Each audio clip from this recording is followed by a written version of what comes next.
भरधाव वेगाने जाणाऱ्या टेम्पो ट्रॅव्हल्स चालकाने मागून डंपरला धडक दिल्यामुळे मळगाव ब्रिज परिसरात झालेल्या अपघातात गुजरात येथील 5 पर्यटकांसह चालक जखमी झालाय।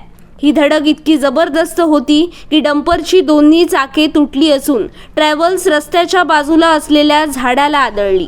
यात टेम्पो ट्रॅव्हल्सचा पुढील भागाचा चक्काचूर झालाय।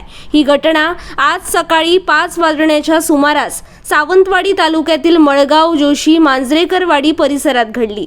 चालकाला झोप लागल्यामुळे हा अपघात घडल्याचं समजतंय। मयूर मालवीय, समीक्षा मालवीय, चंद्रिका मालवीय, बंसी मालवीय, हित मालवीय, किरीट मालवीय अशी जखमी झालेल्यांची नावे आहेत। तर यात चालक विजयकुमार झापडी हा गंभीर जखमी झालाय।